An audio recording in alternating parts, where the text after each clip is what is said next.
Yes, ce matin, nous sommes dans notre neuvième message, neuvième semaine de notre série Ethos sur les valeurs de notre culture d'Église, les valeurs qui façonnent notre culture.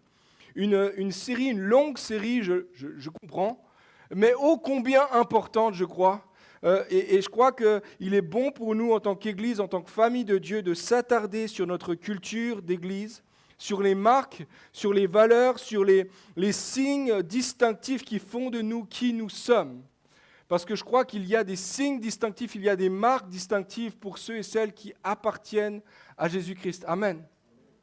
Et alors que nous sommes dans cette série, en tant que communauté, on veut rappeler que nous sommes une famille. Et je crois qu'en tant que famille, dans les familles, on fonctionne comme une famille dont Dieu est le Père. Et en tant que famille, dans cette série, on est dans une conversation de famille.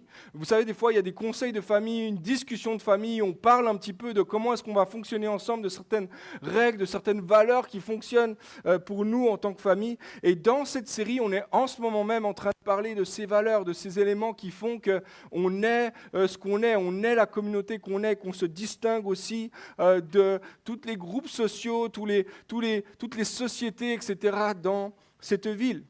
Vous savez, dans toutes les familles, je crois, il y a des traits communs. Il y a des traits communs, il y a des ressemblances parfois entre les frères et sœurs, parce qu'en fait, il y a un lien, c'est bien sûr le père, la mère, il y a un lien, ils se ressemblent, il y a quelque chose, peut-être physiquement, ils se ressemblent. Dans certaines fratries, il y a des traits du visage qui se ressemblent, peut-être la bouche, le nez, la bouche ou les yeux, la couleur des yeux, ou peut-être même, c'est dans ta famille, vous êtes tous des grands, ou alors dans ta famille, vous êtes tous des comme ci, comme ça. Il y a des choses qui font que dans ta famille, les frères et sœurs se ressemblent parce que le père, la mère, vous êtes issus de la même famille. Il y a des traits communs, il y a des traits, des caractéristiques communs. Dans certaines familles, ce n'est pas physiquement qu'il y a une ressemblance, mais il y a des ressemblances dans des mimiques, dans des façons de parler. Je connais, on a des amis qui sont issus d'une famille où il y a plusieurs enfants qui sont adoptés. Et puis c'est hyper intéressant parce qu'il y a 2 ou 3 enfants qui viennent d'autres pays et plusieurs enfants qui sont issus aussi des parents naturels, disons. Et dans cette famille, c'est assez intéressant, mais en fait, les frères et sœurs se ressemblent même. Ils n'ont pas la même couleur de peau, ils n'ont pas les mêmes traits du visage, mais ils se ressemblent parce qu'ils parlent un petit peu de la même façon. Ils ont des traits qui ressemblent à leur père ou à leur mère. C'est assez intéressant. Et je crois qu'en tant que famille de Dieu, on est appelé, en tant que frères et sœurs, d'avoir des traits communs de notre ressemblance à notre Père. Amen. Il y a des choses, il y a des valeurs, il y a des caractéristiques qui font que nous sommes les fils et les filles de notre Père céleste. Et qu'ensemble, il y a une dimension d'appartenance à notre Père céleste ensemble. Alors, dans cette série, on parle de ces choses-là, on parle de ces valeurs, de ces traits, de caractéristiques qui font que nous sommes distincts de tous les autres groupes, de tous les autres clubs sociaux et de toutes les sociétés de cette ville. Dans certaines familles, tu sais, il y a ce genre de tableau qui va s'afficher, ce genre de feuille qui est là contre un mur, ou alors un tableau, il est dit « Dans notre famille, on s'aime ». Dans notre famille, on se pardonne. Dans notre famille, on rigole. Dans notre famille, des fois, on se fâche, mais on se prend dans les bras. Vous avez déjà vu ça, sûrement, soit sur Internet, ou soit vous l'avez carrément chez vous. C'est comme des règles, des valeurs communes. Dans notre famille, on fonctionne comme ça. Et j'aimerais vous dire que dans cette série, c'est un peu ce tableau de famille qu'on est en train de dresser ensemble. Dans notre famille, puis tu peux afficher les différentes valeurs qu'on a déjà vues ensemble, mais dans notre famille, on croit que rien n'est impossible à Dieu. Dans notre famille, dans notre communauté, on cherche à protéger notre cœur, à cultiver notre santé physique, émotionnelle et spirituelle. Dans notre famille, dans notre église, on croit que nos actes parlent plus fort que nos mots. Dans notre famille, certains traits caractéristiques, dans notre famille, en tant que fils et filles du Père, nous ne bâtissons pas notre unité sur notre ressemblance ou sur l'uniformité entre nous.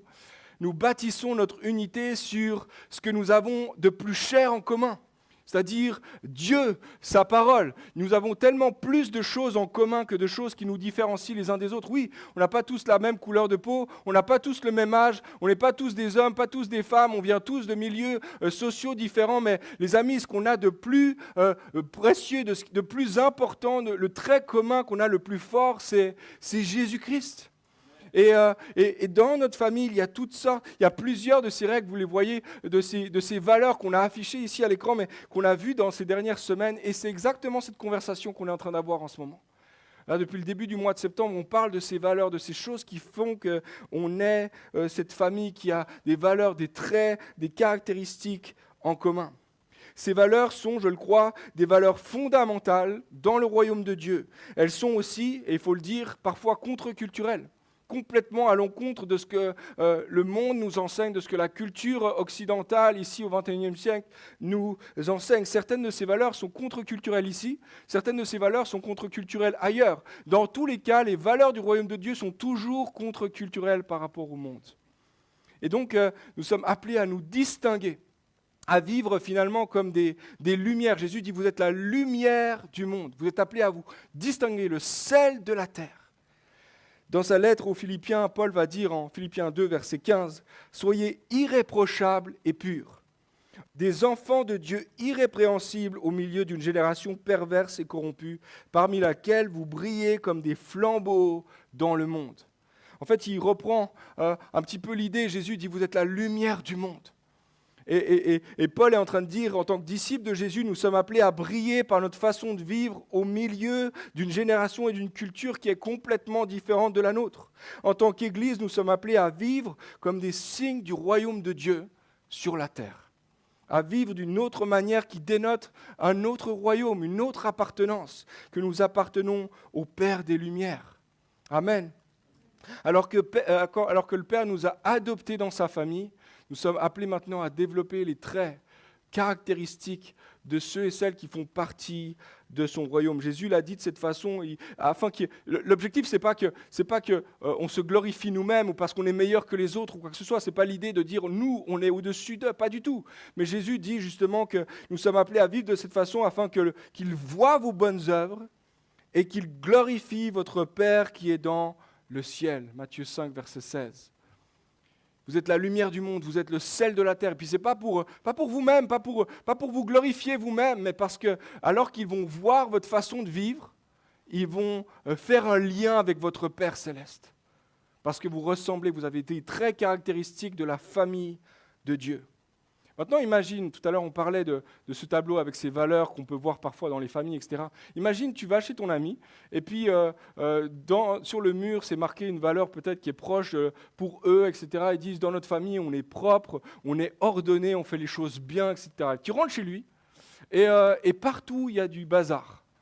Ah, c'est marqué contre le mur, c'est propre, c'est rangé, etc. Mais partout, il y a du bazar. Imagine, tu rentres chez ton ami, et on est propre, c'est rangé, et puis ça sent bizarre. Il y a une petite odeur comme ça, un petit fumet. Tu avais déjà pressenti l'odeur parce que tu le sens un petit peu sur lui déjà à l'extérieur, mais maintenant tu sais d'où ça vient. Dans la maison, il y a une odeur bizarre. Je ne sais pas si ça vous est déjà arrivé. Moi, ça m'a déjà arrivé plusieurs fois. Tu rentres et puis il y a une odeur un peu étonnante. Et d'un coup, tu fais un lien. Ah punaise, c'était ça l'odeur que je sentais. Je vais mettre personne mal à l'aise avec ça, les amis. C'est pas dans notre église, hein. Mais imagine, il y a la valeur qui est affichée contre le mur, mais en fait, dans la réalité, c'est complètement autre chose. Le message est complètement dissonant de ce qu'on peut expérimenter lorsqu'on rentre dans la maison. Et parfois, malheureusement, les amis, lorsqu'on rentre dans la maison de Dieu, il y a des valeurs, il y a des choses qu'on dit, on affiche la foi, on affiche la santé spirituelle, on affiche ceci, cela, l'unité, etc. Puis ça, c'est beau, c'est des beaux mots. Puis des fois, dans la réalité, ça se passe un petit peu différemment.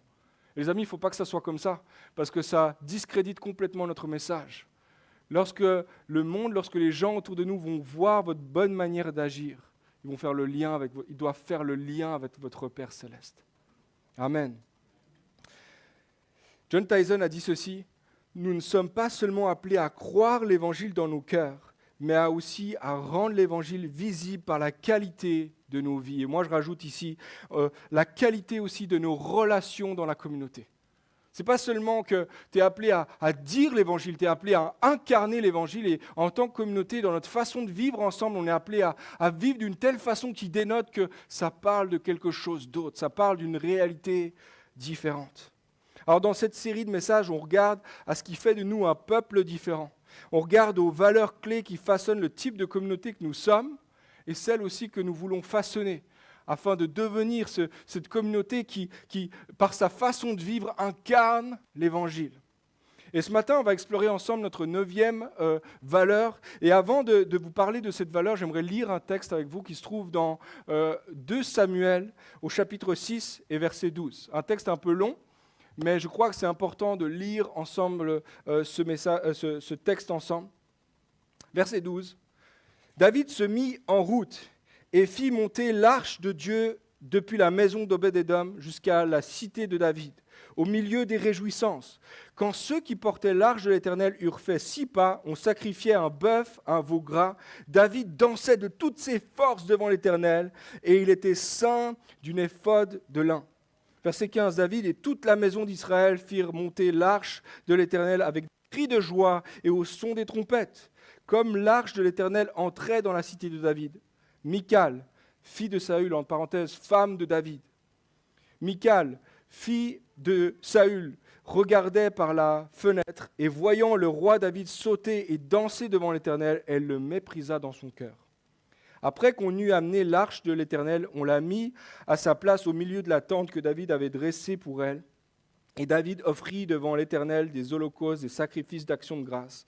Quand David eut achevé d'offrir les holocaustes et les sacrifices d'action de grâce, il bénit le peuple au nom de l'Éternel des armées. Puis il distribua à tout le peuple et toute la multitude d'Israël, hommes et femmes, à chacun un pain, une portion de viande et un gâteau de raisin. Et tout le peuple s'en alla, chacun dans sa maison. David s'en retourna pour bénir sa maison. Et Michal, fille de Saül, sortit à sa rencontre. Elle dit, « Quel honneur aujourd'hui pour le roi d'Israël de s'être découvert aux yeux des servantes de ses serviteurs, comme se découvrirait un homme de rien. »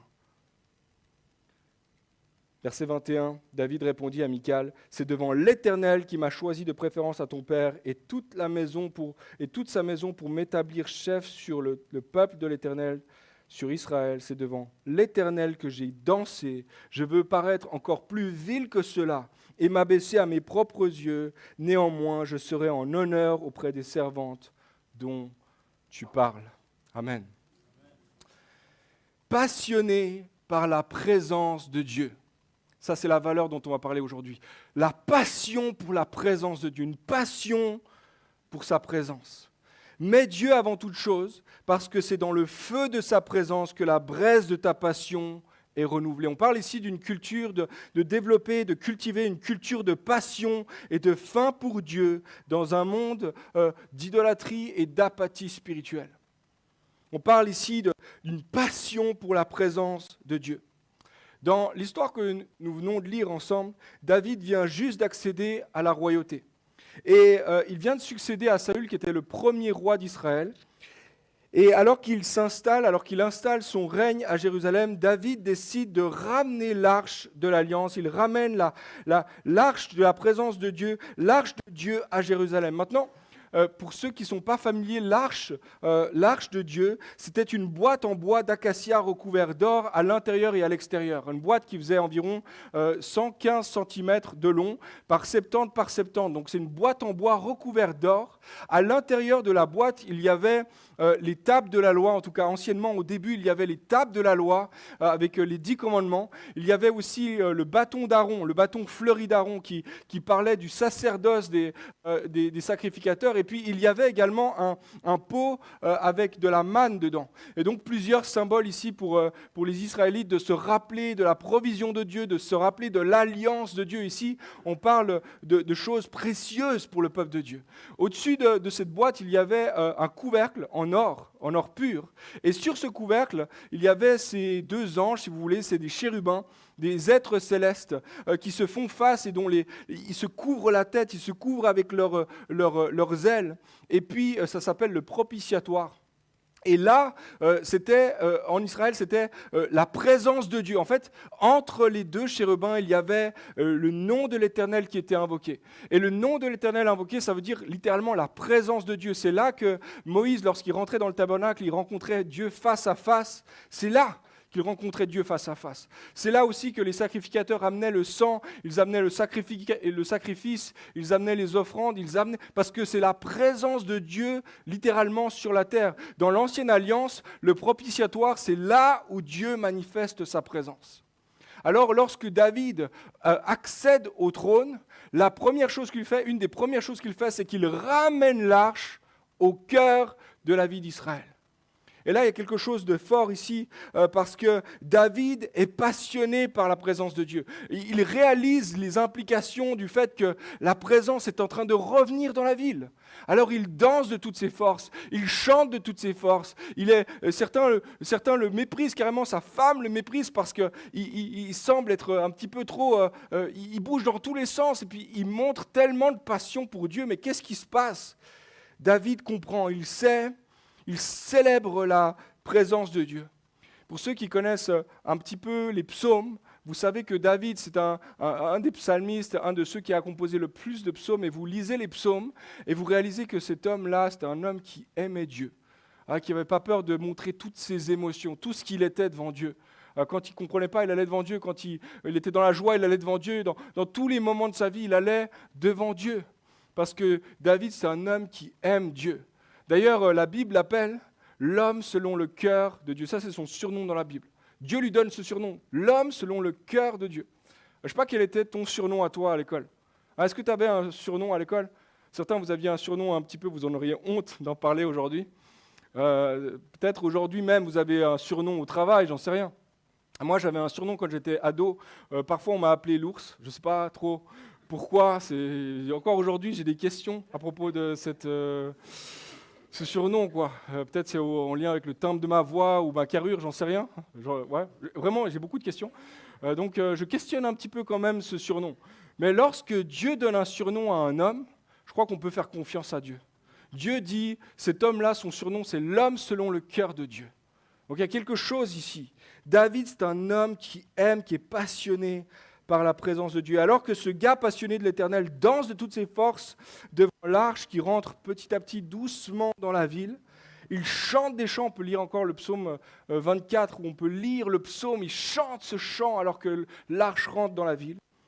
Il danse de toutes ses forces avec tellement de ferveur et de passion que lorsque sa femme le voit, Michal, sa femme le voit depuis le balcon, j'imagine, mais qu'est-ce qu'il fait? Pourquoi il fait ça? Non, mais il a débloqué, il est complètement fou, quoi. Qu'est-ce qui se passe?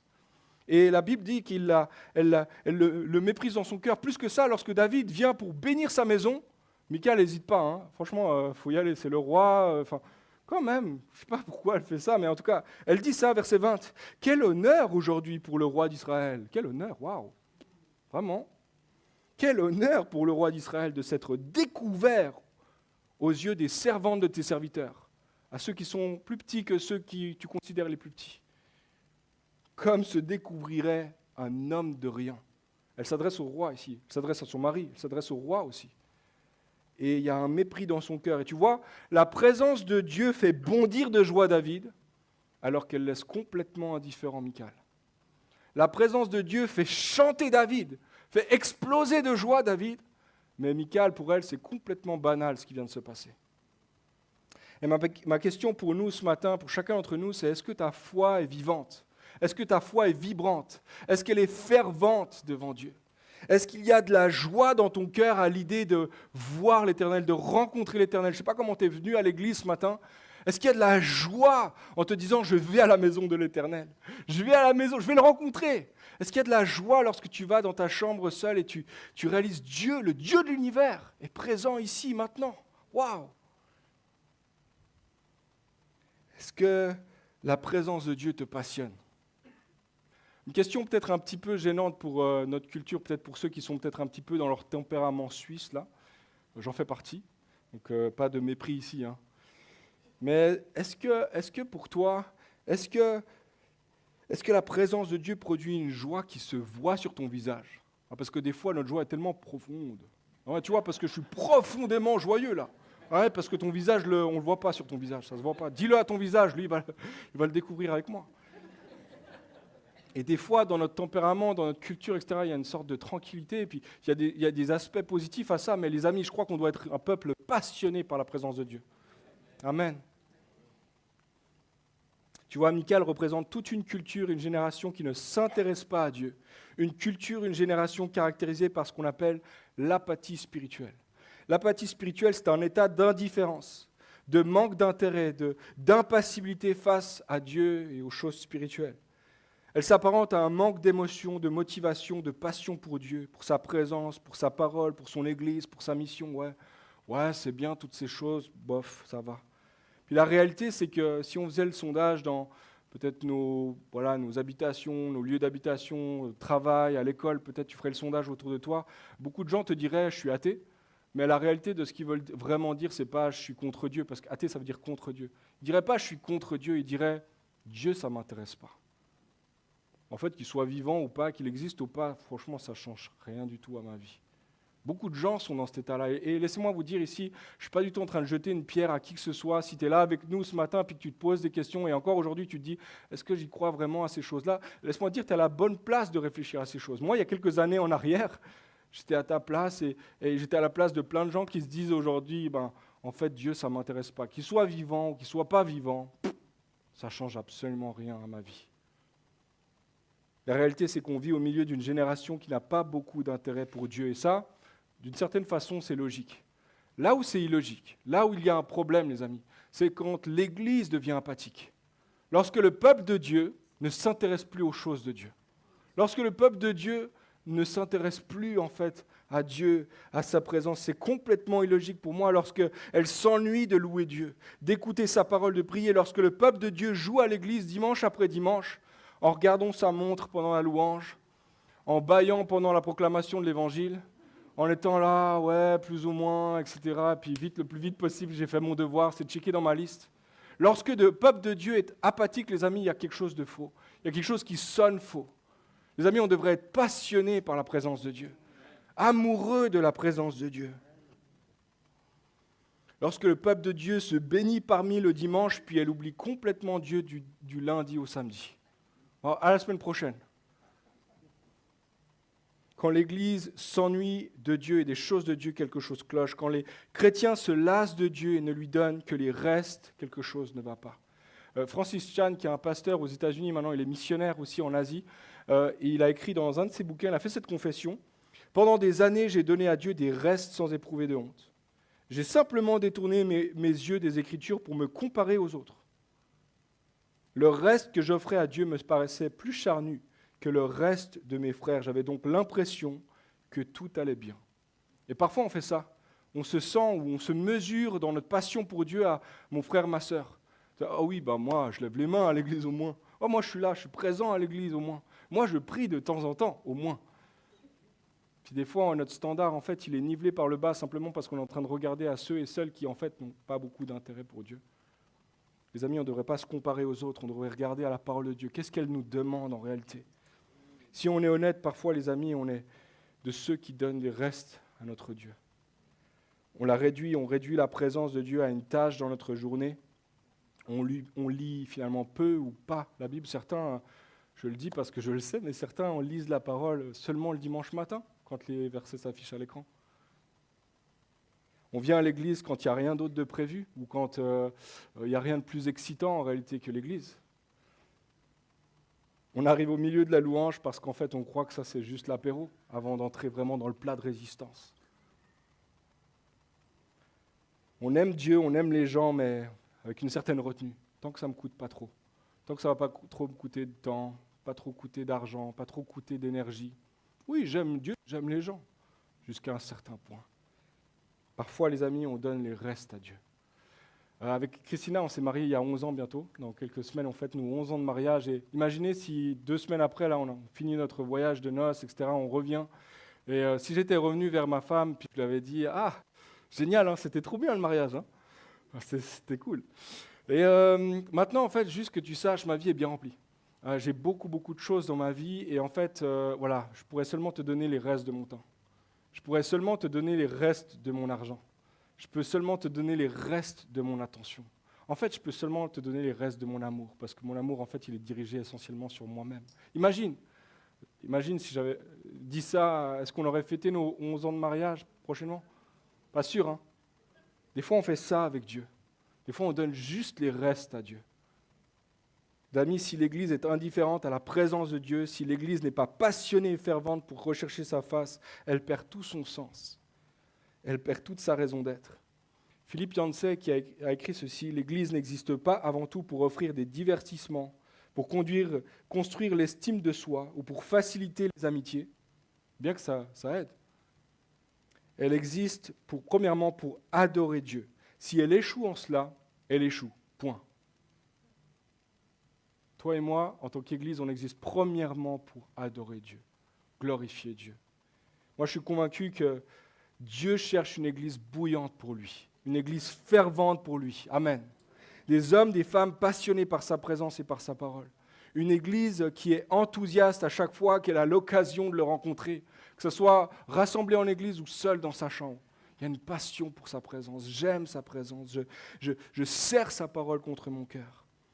Jésus a déclaré en Jean 4, verset 23, il a dit « L'heure vient, et elle est déjà venue, où les vrais adorateurs adoreront le Père en esprit et en vérité, car ce sont les adorateurs que le Père recherche. » Dieu cherche des adorateurs. Il cherche des hommes, des femmes qui l'adorent. Dieu cherche des hommes, des femmes qui, comme David, chantent, dansent, prient, aiment sa présence, chérissent sa présence, qu'il soit vu, qu'il soit sous les feux du projecteur ou seul à la maison. J'aime ta présence, Seigneur. Je serre ta présence contre mon cœur. Qui veulent le connaître toujours plus, qui n'ont pas l'impression de déjà tout savoir, d'avoir cerné Dieu, mais qui ont l'impression qu'il y a encore tellement de choses à apprendre du cœur de Dieu. Ce matin, peut-être tu es là et tu entends ce que je dis et tu regardes à ta vie, tu regardes à ce que toi-même tu vis, et la passion pour Dieu, c'est clairement pas ce qui caractérise ta vie. Tu aimes Dieu, tu veux le suivre et tu t'accroches à lui, mais en réalité, tu réalises qu'il y a une sorte d'ennui dans ta vie. Il y a une sorte d'apathie, de froideur à l'égard des choses de Dieu. Puis si c'est ton cas ce matin, j'aimerais te dire, ce message, c'est absolument pas Dieu qui tend le doigt sur toi et qui te condamne, absolument pas. Je crois que c'est plutôt Dieu qui tend la main vers toi. Viens, reviens. Viens, reviens. Je crois que c'est la grâce de Dieu qui nous appelle à revenir à lui. C'est la bonté de Dieu qui nous pousse à la repentance, dit la parole. Je crois que si c'est ton cas, tu peux revenir à Dieu. C'est un message d'espoir. Tu peux revenir à Dieu. Tu peux ramener l'arche dans ta vie. Peut-être ce matin, ce message, toi, tu vois ta vie, tu regardes ta vie, tu te dis, en fait, je n'ai jamais été aussi passionné de Dieu qu'aujourd'hui. Mais tu sais aussi que dans ta vie, il y a eu des hauts et des bas. Et tu sais que tu n'es pas à l'abri, que demain, il y a une sorte d'apathie, une sorte de froideur dans ton propre cœur. Et si c'est ton cas, je crois que ce message est aussi pour toi. Parce qu'en fait, ça nous concerne toutes et tous. Je crois que ce matin, Dieu voudrait nous ramener au cœur du cœur, au cœur de son cœur. Et j'aimerais te donner 3 principes bibliques pour cultiver la passion pour Dieu, très, très pratiques, rapidement dans l'histoire qu'on a lue tout à l'heure. Premièrement, cultive la passion pour Dieu en lui donnant la priorité en toute chose. Donne-lui la priorité. Pour moi, c'est frappant que lorsque David accède au trône, la première chose qu'il fait, l'une des premières choses qu'il fait, c'est de ramener l'arche. Et ça fait un contraste très fort avec son prédécesseur. Saül avait en fait... il y avait l'arche de l'Alliance, était là, il y avait l'arche de la présence de Dieu dans le pays, mais en bordure du pays. En fait, 50 ans auparavant, avant cet événement, avant ce jour, il y avait eu un drame où la boîte, où l'arche de l'Alliance avait été volée par les ennemis lors d'une bataille. Et puis, quelques jours après, quelques semaines après, en fait, elle avait été renvoyée par voie de chevaux, etc. Elle avait été renvoyée en bordure du pays, et elle était restée pendant presque 50 ans, elle était restée dans la maison d'Abinadab, je ne suis pas très bon avec ces noms. Et en fait, tout au long du règne de Saül, la présence de Dieu était disponible. Mais Saül n'a quasiment jamais pensé à la présence de Dieu tout au long de son règne. En fait, il n'y a qu'une seule fois, il est mentionné dans les Écritures, où il a pensé à l'arche de l'Alliance, c'est lors d'une bataille, alors qu'il était sur le point de perdre, etc. Il a dit « Ramenez l'arche, ramenez l'arche !» Puis des fois, Saül, il ressemble exactement à ce que certains d'entre nous ont vécu. On ramène la présence de Dieu quand on vit une galère. Quand il y a un examen difficile qui s'approche et puis que tu n'as pas assez révisé, Seigneur, aide-moi. Et puis quand tu as une galère peut-être financière ou le chômage qui se pointe ou alors la maladie, et puis là, d'un coup, tu deviens proche et là, tu dis, Seigneur, viens dans ma vie, reviens dans ma vie. Et parfois, malheureusement, les chrétiens, on est comme ça, on attend le drame pour appeler Dieu dans notre vie. Par contraste, lorsque David accède au trône, l'une des premières décisions en tant que roi, c'est de ramener l'arche au centre du pays, au centre de la capitale, au centre de sa vie. David donne la priorité de Dieu avant tout. C'est la première chose que tu dois faire. Pour cultiver la passion pour Dieu, ramène-le au centre. Premièrement, ramène-le au centre, ramène-le dans tes priorités. Donne-lui la priorité dans tes journées. Donne-lui la priorité dans tes semaines. Donne-lui la priorité dans ton temps, dans ton argent. Donne-lui la priorité. Donne-lui les prémices de ton salaire. Donne-lui les prémices de ton temps. Donne-lui tes vacances. Donne-lui le centre de tes vacances. Donne à Dieu la priorité dans ta vie. Mets sa présence au centre de tout dans ta vie. Donne-lui le meilleur de ton attention, la plus grande place dans ton cœur. Jésus le disait de cette façon, a résumé toute la loi de cette façon. Aime le Seigneur ton Dieu de tout ton cœur, de toute ton âme, de toute ta pensée, de toute ta force. Si tu ne sais pas par où commencer, ramène la priorité à Dieu dans ta vie. Commence chaque journée avec Dieu en priorité. Commence en toute chose avec Dieu. Mais non seulement David donne la priorité à Dieu, mais il fait aussi d'affirmer haut et fort que Dieu est son roi, que Dieu est le roi. Et voici le deuxième principe, sonde ce qui règne sur ton cœur, sur le trône de ton cœur. David donne la priorité à Dieu, mais ce jour-là, il fait quelque chose d'extraordinaire, d'incroyable.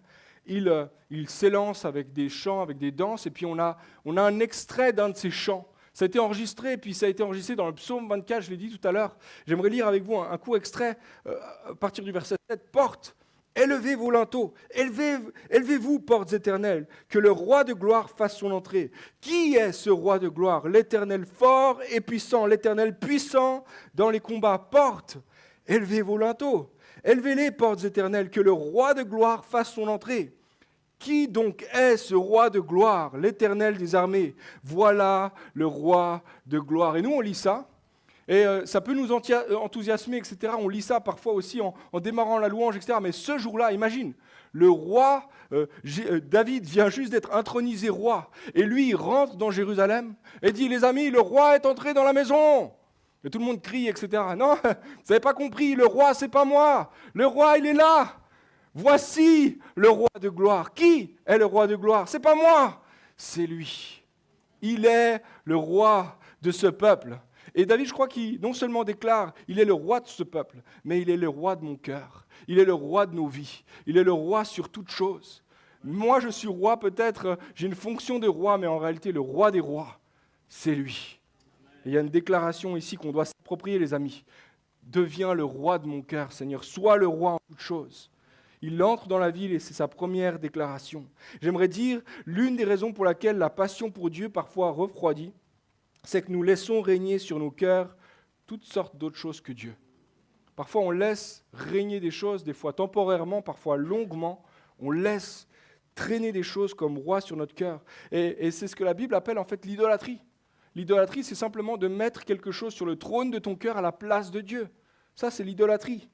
C'est mettre quelque chose ou quelqu'un qui prend la place du roi sur ta vie. Et des fois, on s'imagine que c'est des choses mal ou mauvaises. Parfois, on s'imagine que c'est une statue en or qu'on se prosterne devant, ou une petite amulette qu'on cache. Non, l'idolâtrie, c'est en fait de prendre quelque chose de bon que le Seigneur nous a donné et simplement l'ériger comme source de notre satisfaction, comme source de notre sécurité. Tim Keller a dit ceci, « Nous pensons que les idoles sont de mauvaises choses, mais ce n'est presque jamais le cas. Plus le bien est grand, plus nous pouvons nous attendre à ce qu'il puisse satisfaire nos besoins et nos espoirs les plus profonds. Tout peut servir de Dieu contrefait, en particulier les meilleures choses de la vie. Une idole est quelque chose de plus important pour vous que Dieu, quelque chose qui est assis sur le trône de ton cœur à la place de Dieu. » Laisse-moi te dire qu'il y a deux moments où tu peux débusquer s'il y a quelque chose de différent sur le trône de ton cœur. Il y a deux moments dans la vie courantes que tu peux voir, là il y a quelque chose qui règne au-dessus de mon cœur. C'est lorsque tu as quelque chose à célébrer dans ta vie, ou lorsque tu pleures, tu as une tristesse, il y a de la difficulté ou des épreuves dans ta vie. Parce que lorsque tu traverses des choses difficiles, ton roi, celui qui est le roi réellement de ton cœur, c'est vers lui que tu vas courir en premier. Lorsque tu as quelque chose à célébrer, tu vas courir vers celui qui est réellement le roi de ton cœur. Tu vois, un alcoolique va célébrer une belle semaine en ouvrant une bière. Un alcoolique va aussi finalement épancher sa tristesse en ouvrant une bière. Lorsque quelqu'un fait de la nourriture sa source de sécurité, il mange quand il se sent mal. Et il a quelque chose à célébrer, ben viens, on va manger. Quelqu'un qui trouve sa satisfaction dans les choses matérielles, il va acheter plus d'habits quand il se sent mal, il va compenser quelque chose. Quelqu'un qui a des sources de joie matérielle, justement, va célébrer en achetant des gadgets peut-être sur Internet. Ah, ça vaut la peine, là. Il y a une promotion en plus. Certains mettent des relations malsaines sur leur trône, d'autres mettent leur travail, leur projet de vie, certains mettent même leur ministère sur leur trône de leur cœur. C'est la façon dont tu célèbres, c'est la façon dont tu pleures. Et ma question pour toi est, qu'est-ce que tu fais en premier quand tu as reçu une bonne nouvelle? Vers qui est-ce que tu vas le dire en premier? Peut-être tu vas le dire à quelqu'un, mais tu vas le célébrer d'une certaine façon. Et qu'est-ce que tu vas faire lorsqu'il y a une difficulté, une épreuve peut-être longue dans ta vie? Comment est-ce que tu fais pour travailler sur tes émotions, pour vivre tes émotions, pour processer toutes ces émotions aussi? David avait saisi quelque chose d'important, les amis. La passion pour Dieu se cultive lorsque nous donnons priorité dans notre vie, mais qu'on s'assure aussi qu'il est le seul sur le trône de notre cœur. C'est pour ça qu'il faut se sonder régulièrement aussi. Troisièmement, cultive la passion pour Dieu. Tiens-toi proche de gens passionnés de Dieu. Tiens-toi proche de gens passionnés de Dieu. Juste après que Michal ait méprisé David, le verset qui suit, David est à côté de Nathan le prophète. Et en fait, la vie de David, dans chacune de ses saisons de vie, elle est marquée par des amitiés spirituelles. Il y a toujours des amis spirituels, il y a des pères, il y a des frères spirituels qui sont là, il y a Samuel le prophète, il y a Jonathan à une autre saison de sa vie, il y a Nathan, il y a Gad, il y a plusieurs personnes qui vont jouer un rôle important de frères spirituels. Des gens qui vont prier pour lui, qui vont l'encourager, des gens qui aiment Dieu comme lui. Moi, j'aime le fait que David, il se prend là un mépris, pleine face. Hein. Bon, il répond quand même. Et puis, première chose qu'il fait, c'est Nathan, j'ai besoin de parler de Dieu. On va parler de Dieu ensemble. Il faut cultiver des amitiés, des relations spirituelles. Des gens qui parlent dans ta vie, qui t'encouragent, qui des fois confrontent aussi, qui te corrigent parfois, mais qui sont des gens qui parlent dans ta vie spirituellement. Ma question, c'est qui est cette personne-là dans ta vie? Qui est la personne qui t'encourage dans ta passion pour Dieu, qui souffle sur la braise de la passion pour Dieu dans ta vie? Parce que tu sais quoi? La braise, même la plus bouillante, lorsqu'elle est écartée du feu, elle refroidit. Mais lorsque la braise est remise au cœur, dans le foyer du feu, elle reprend vie. De la même façon, un chrétien qui est écarté des autres, écarté de la présence de Dieu, écarté des autres chrétiens passionnés, petit à petit, il va refroidir. Qui sont les frères, qui sont les sœurs, qui sont les pères, les mères, les gens qui parlent dans ta vie? Salomon, le fils de David, a dit « Le fer aiguise le fer, et le visage de l'homme s'affine au contact de son prochain. » Il dit aussi au psaume 42, verset 8, « L'abîme appelle un autre abîme. » En d'autres termes, le fer aiguise le fer. La profondeur conduit à la profondeur. Il y a une dimension, il y a un partage de profondeur. Plus on est profond ensemble, et plus on va aller profond ensemble. Plus on est aiguisé l'un l'autre, et plus on va s'aiguiser l'un l'autre aussi. Le fer aiguise le fer, l'abîme après l'abîme. La profondeur conduit à la profondeur. Qui sont les gens profonds autour de toi? Qui sont les gens avec qui tu parles de choses vraies, des choses profondes? Pas juste en surface, la météo, etc. Non, des gens avec qui tu vas plus loin et avec qui tu peux vraiment ouvrir ton cœur. Tu as besoin d'être entouré de chrétiens passionnés. Tu as besoin de l'Église. Tu as besoin d'une Église fervente, mais tu as besoin de 2-3 frères avec qui tu te chauffes. Tu te chauffes pour la présence de Dieu, avec qui tu pries ensemble, avec qui tu te passionnes pour les choses de Dieu. Tu sais, il y a des gens avec qui tu commences à discuter, et puis tu discutes, tu n'as pas vu le temps passer, et puis tu n'as pas arrêté de parler de Dieu. C'est ces gens-là que tu as besoin dans ta vie. On va prendre quelques instants de prière. Dans un instant, peut-être on pourrait jouer. Je sais qu'on a prévu de prendre la Sainte Seine aussi juste là, après. Mais j'aimerais te dire, on va demain, à partir de demain, on commence une semaine de jeûne et prière en communauté. Et j'aimerais t'encourager. C'est un pas très très pratique que tu peux prendre là, à partir d'aujourd'hui. Prendre la décision de dire, Seigneur, je vais consacrer cette semaine à te chercher. Oui, je vois une froideur peut-être dans mon cœur, je vois un désintérêt ou alors une distance maintenant avec ta présence, Seigneur. Mais en fait, je veux revenir à toi.